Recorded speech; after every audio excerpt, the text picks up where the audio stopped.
At 7:20 p.m. on October 22, 2020, sirens pierced the quiet evening in Auburn, a peaceful college town in Alabama, southeastern United States, as police cars and ambulances raced through the streets. Just minutes earlier, the Auburn Police Department's dispatch center had received a chilling call. On the other end, a young man's cold voice declared, "I killed someone. I killed their entire family. It wasn't an accident. I did it with my own hands. I've wanted to do this for a long time." Without hesitation, police issued an emergency alert and rushed to the scene. Their destination was a 2-story detached house at 700 Monroe Avenue, a modest home in a peaceful neighborhood, just an 11-minute drive from Auburn University's lush campus. When police arrived, a haunting image greeted them: an Asian man sitting motionless on the front lawn, his vacant eyes staring into space. The bloodstains splattered across his clothes served as a silent confession. Upon seeing the police, the man offered no resistance. Instead, he submissively extended his arms, accepting the cold handcuffs tightening around his wrists. Crossing the threshold, police entered a horrific scene. Fresh crimson blood was splattered everywhere, from the kitchen floor to the living room walls and up the stairs leading to the second floor, as if a rain of blood had swept through the house. After a thorough search, they found 2 blood-soaked victims. The man was completely motionless with no signs of life, while the woman was barely breathing, her grasp on life as fragile as a silk thread. Without delay, the female victim was rushed into an ambulance that sped to the nearest hospital. Her condition was so critical that doctors requested a medical helicopter to transport her to a more advanced medical center. Not far from the crime scene, in the dark shadows, police discovered 2 small figures hugging each other tightly. A 5-year-old and an 8-year-old child, too young to fully comprehend the tragedy that had just befallen them, but old enough to feel the overwhelming fear. In the blood-soaked night, they had fortunately escaped harm. The subsequent forensic report painted a gruesome picture of the violent rage that had occurred. The male victim's body was riddled with 23 stab wounds, violently inflicted from both front and back. The knife had plunged deep, piercing the pulmonary artery and heart. Fatal wounds that gave the victim no chance of survival. Evidence indicated the weapon was an ordinary kitchen knife, but used with the extraordinary force of uncontrolled fury. The woman, hovering between life and death in excruciating pain, bore more than 60 stab wounds distributed across her body. Each stab was like a curse, reflecting the deep hatred the perpetrator had for her. However, although the number of wounds was greater and concentrated mainly in the chest area, their depth was not as severe as those on the man's body, a sign that the assailant had either expended most of his strength in the first attack, or perhaps, even in his madness, harbored some vague hesitation. Furthermore, the female victim's body showed numerous defensive wounds. In contrast, the male victim had almost no signs of resistance, suggesting that he had been attacked suddenly from behind, with no opportunity to defend himself against the incoming fury. The crime scene investigation revealed the full picture of how the attack unfolded. The house had 2 entrances, the front door and a back door leading to the yard. Only the back door showed signs of forced entry. The blood trails on the floor, walls, and furniture told the horrific story.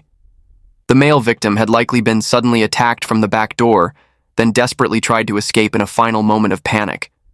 The assailant pursued, repeatedly stabbing the victim until the man collapsed, blood gushing from his fatal wounds. Hearing the commotion, the wife must have rushed over, only to witness her husband lying motionless in a pool of blood. In a moment of desperation, she bravely confronted the killer, struggling fiercely to stop his madness. But the strength difference was too great. Successive wounds subdued her will piece by piece until darkness enveloped her mind, leaving her blood-soaked body on the cold floor. Expanding their investigation, police discovered crucial evidence. Hidden deep in the trash can behind the house, 2 kitchen knives still covered in fresh blood were found. The hastily discarded murder weapons. Forensic tests quickly confirmed the blood on the blades belonged to the 2 victims, while fingerprints clearly visible on the handles pointed to one person, the man who had confessed and waited on the lawn. The final piece fell into place. From an investigative standpoint, the case closed quickly with the perpetrator arrested at the scene. Yet the bigger question lingered in everyone's mind, especially in Auburn's Chinese community, shocked by this tragedy. What drove such a brutal act? What deep-seated grudge lurked behind the sharp blade? The picture became clearer as the identities were revealed. The perpetrator was Wang Zhuobin, a 21-year-old student from Hunan Province, China, in his second year at Auburn University. The male victim was Dr. Xuan Lijun, 40, a respected scientist with a prestigious PhD from Peking University. He was conducting postdoctoral research in the Department of Aerospace Engineering, a leading expert in computational fluid mechanics with many recognized research papers. The female victim was Wu Zhengjing, Xuan's wife and mother of the two children who had suddenly lost their parents' protection on that fateful night. After a week in a deep coma in intensive care, Zhengjing finally regained consciousness. Investigators had patiently waited for this moment, the only opportunity to take her statement about the case. With a weak but clear voice, Zhengjing took them back to that fateful afternoon. The ordinary scene of a small family, she, her husband, and their two children gathering in their cozy home. The clock struck just after 6 p.m. when a knock came at the door. Without suspicion, she opened the door only to be shocked to recognize the familiar face standing at the threshold, Zhuobin, the former tenant whom they had rented a room to in May. Memories of tense arguments with him flooded her mind, causing Zhengjing to immediately want to end the conversation. Not wanting to escalate the situation, she gently closed the door and called her husband downstairs, hoping that with his calm demeanor, Li Jun could negotiate with him. After Li Jun came down, the couple was discussing how to deal with Zhuobin, unaware that the back door had been breached and death was lurking behind them. In a flash, Wang Zhuobin's dark figure appeared behind them and repeatedly stabbed Li Jun in the back. Zhengjing was paralyzed with fear at first, and when she reacted, she rushed forward to intervene, but Zhuobin didn't stop. At that moment, the two children were nearby, witnessing their parents being attacked. Their terrified screams tore through the space, pulling Wu back to her strongest protective instinct, a mother's instinct. In a desperate moment, with her husband's blood on her face and hands, she screamed, "Run! Run quickly!" The children obeyed their mother and ran outside. Knowing her children were safe, Zhengjing made one final effort to fight off the attacker, but her frail body was no match for Wang's rage and strength. The knife continued to plunge into her body, one stab after another, until the world faded to darkness. When she regained consciousness again, she was in the hospital. This bloody story began with what seemed like an ordinary start in late April 2020. As his lease was about to expire, Zhuobin wanted to find a house closer to campus. Through the referral network in the international student community, Wang learned about Dr. Xuan Lijun's family, a scientist conducting postdoctoral research at Auburn University. The family's situation was a familiar picture of many immigrant scholars. Despite holding a respectable academic position, a postdoctoral researcher's income was still quite modest to support an entire family in the U.S. To supplement the rising living costs, his wife Zhengjing had developed a series of side jobs, such as shopping for others, airport pickups, renting out spare rooms in their home to international students in need, etc. However, from the very first interactions via messages and calls, conflicts in the relationship between Zhengjing and Zhuobin began to form. Two strong personalities, two different perspectives on many issues, from rental conditions and house rules to unfulfilled expectations from both sides. These conflicts, though initially just small disagreements through messages, silently sowed the seeds for a tense relationship that neither of them could have predicted would lead to such terrible consequences. The first conflict occurred against the backdrop of a world immersed in the COVID-19 pandemic. In April-May 2020, the pandemic was at the peak of global panic. Countries continuously issued lockdown orders, streets were empty, schools closed, and the fear of infection overshadowed every social interaction, no matter how small. In that tense atmosphere, Zhengjing proposed a condition that she considered reasonable and necessary. When moving in May, Zhuobin would have to self-isolate in the second-floor bedroom for 2 weeks. For Zhengjing, This was a minimum precautionary measure to ensure everyone's safety. But from Zhuobin's perspective, this request seemed unreasonable and even somewhat offensive. He had been living in the US throughout the pandemic outbreak, without any international travel or contact with high-risk areas. In the mind of a young student, being treated as a potential danger right at the threshold of his new accommodation created a sense of discomfort and discrimination. Nevertheless, given the clear benefits of the convenient location and affordable price of the house, Zhuobin reluctantly accepted this condition. From the conversation between the two, it can be seen that there was still a negotiating tone. Zheng said she would cook and bring food to Zhuobin, while Zhuobin asked if he could go outside for walks to get fresh air. Zheng hoped he would stay in his room as much as possible, at most wearing a mask while walking in the backyard, but promised him that after 2 weeks, he could go wherever he wanted. When the 2-week isolation period finally passed, Zhuobin eagerly enjoyed his first taste of freedom, simply a walk around the neighborhood in the spring air. He wore a mask as per the health recommendations at that time, but what Wang didn't anticipate was Zheng's reaction when he returned. Wang was stopped by Zheng with an obviously displeased expression. The reason given stunned him. Wearing a mask while walking around the neighborhood would make neighbors gossip and worry that her family might be carrying the disease. Zheng demanded that from now on, if he wanted to go for walks, he should go to deserted forests, away from curious eyes. The feeling of being treated as something to be hidden deeply angered Zhuobin. This wasn't just excessive control over his actions, but also a form of discrimination. But what hurt Zhuobin more deeply was the bitter discovery about how the children in the family treated him. In a later online post, he revealed the painful detail. Whenever he appeared, the 2 children would point and shout, "Virus," with fearful faces. When Zhuobin tried to understand why, the answer from the children's innocent mouths was even more shocking. "Mom told us that you're an outsider. You might carry the virus." The unintentional words of children had revealed Zheng's true attitude toward her tenant.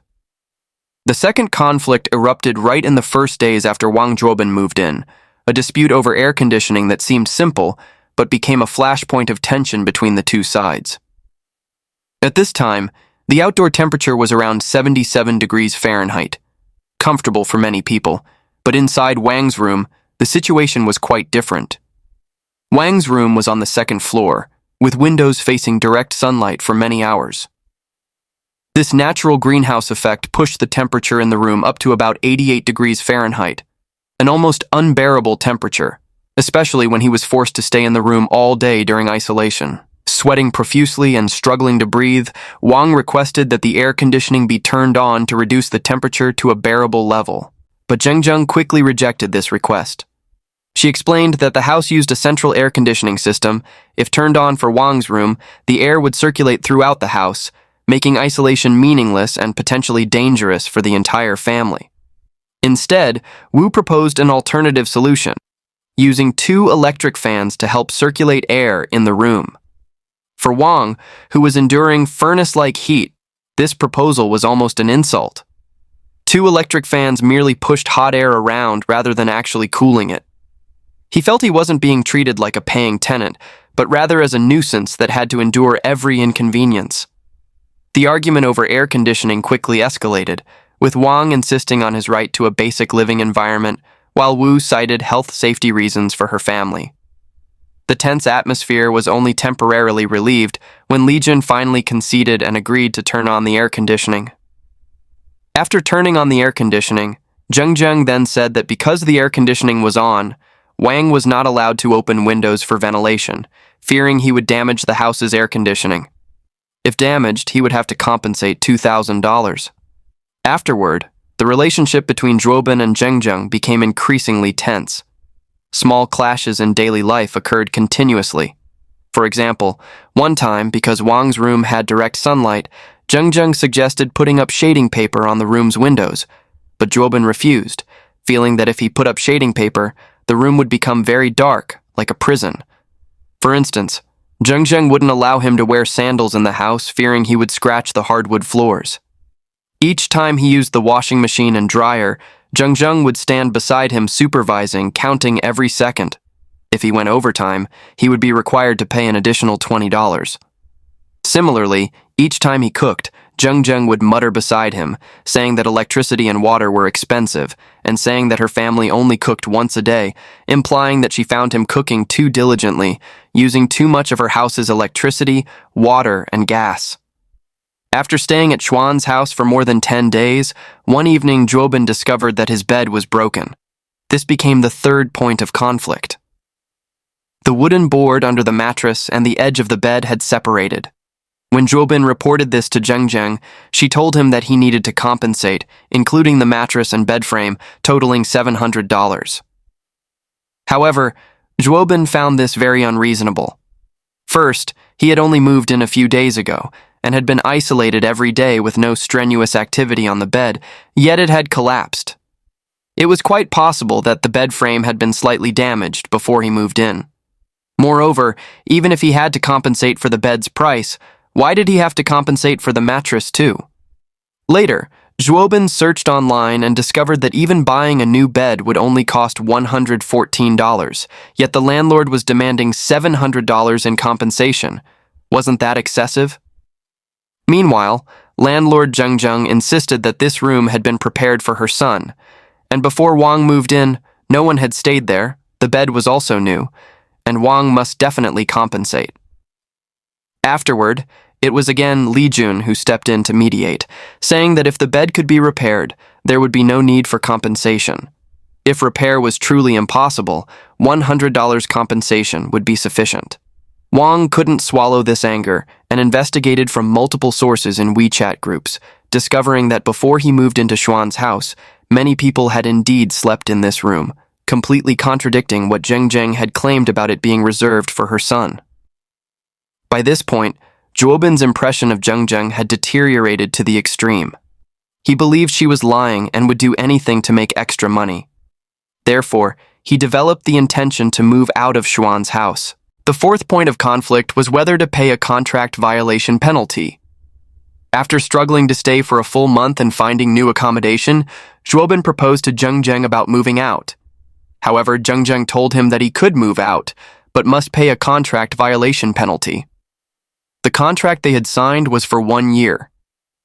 Now that Zhuobin was unilaterally withdrawing, he had to pay a full year's rent to compensate for breaching the contract, amounting to $7,200.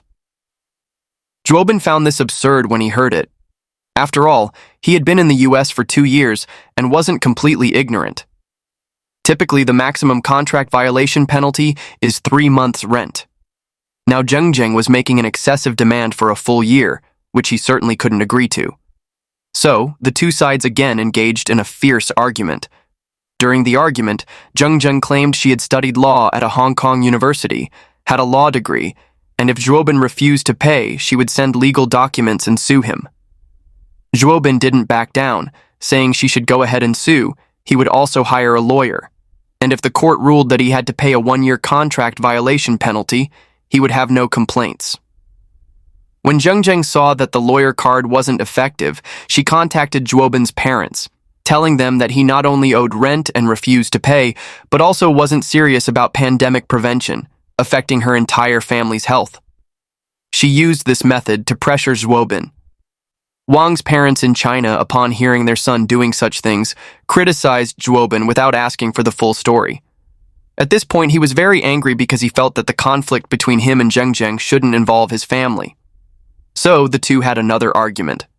Finally, it was again Li Jun who stepped in to mediate, saying he didn't want to make a big deal out of it, and negotiated a price that both sides were satisfied with. Zhuobin thus moved out of Xuan's house. Logically, after moving out, the conflict between the two should have subsided. If things could have stopped here, then Zhuobin and Zheng might have returned to being strangers. Even if they passed each other, they could completely choose to ignore each other. However, the appearance of someone caused things that had settled down to stir up again. In August 2020, a woman approached Zhuobin. She said she was the wife of a professor at Auburn University and had heard about the dispute between Zhuobin and Zheng. She felt indignant on his behalf, believing he should step forward to post online and expose Zheng's excessive behaviors. That way, no more Chinese international students would be deceived. Zhuobin followed this woman's advice, posting his previous experiences on relevant forums and received many supportive comments. Reportedly, even many former renters of Zheng Zheng's rooms came forward to share their experiences. For instance, someone recounted using Wu Zhengzheng's airport pickup service with a pre-agreed price of $120. However, upon arriving at the airport, she suddenly changed the terms, using the excuse that the client had too much luggage to demand an additional $80, while threatening not to drive the person if they refused to pay the extra money. In another case, someone who had rented from her was accused of scratching the hardwood floors with sandals. Not only that, Zheng Zheng even evicted this person from the house on a stormy day, demanding $2,000 in compensation and threatening to keep all their luggage if the money wasn't paid, along with many similar stories. However, these were all rumors from internet users, and their authenticity still needed verification. Zhuobin collected people's criticisms of Zheng Zheng and posted them to some influential WeChat groups in Auburn. Additionally, the other woman even published Li Jun's salary information, saying he earned so little that Zheng Zheng had to be boundless in deceiving others. After this wave of exaggeration, rumors about Zheng Zheng quickly spread, with public opinion completely leaning to one side. Before we criticize her, we need to know that Zheng Zheng relied on renting rooms and other side jobs to earn additional income to support her family, and her main client base was Chinese international students coming to Auburn. The actions of Zhuobin and that woman had naturally affected her reputation in the Chinese community, thereby affecting her business. Zheng Zheng began posting response statements in WeChat groups and on her moments, saying that what Zhuobin posted were all lies, that it was actually he who didn't want to isolate, and he kept finding excuses to cause trouble constantly. She also said that the other woman didn't even have good intentions.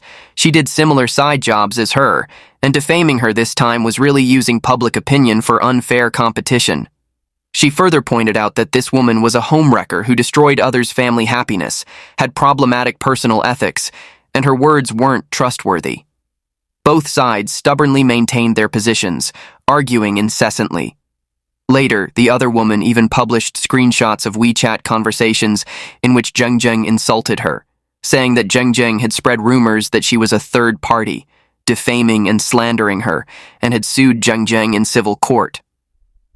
Although throughout this process, the husband Li Jun had repeatedly wanted to downplay the issue, by this point, no one cared anymore about who was right or wrong, or what the real truth was. This battle of insults across multiple online platforms had completely ignited the hatred of those involved toward each other. Since mid-August when Zhuobin made his post, Zhuobin, Zheng Zheng, and the other woman were fighting online almost daily.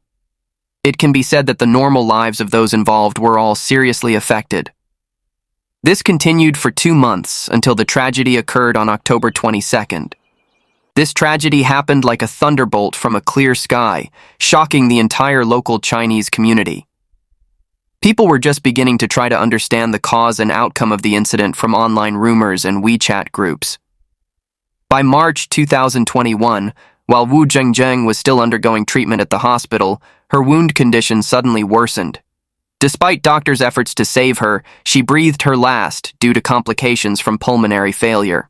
Later, in August 2021, when the case was reviewed, the grand jury unanimously approved 6 counts of intentional murder against Zhuobin. The charges included murder with instantaneous action, intentional murder witnessed by children under 14, and intentional murder during a break-in with the purpose of theft, among others. Wang Zhuobin's case is a painful lesson about how small conflicts can escalate into an irredeemable tragedy. From disagreements about pandemic isolation, air conditioning use, to disputes over compensation for a broken bed and contract violation penalties, all were issues that seemingly could have been resolved through dialogue and compromise. However, the intervention of a third party and the battle on social media pushed everything beyond control. Some say the landlord's family deserved it for scamming money from tenants like that.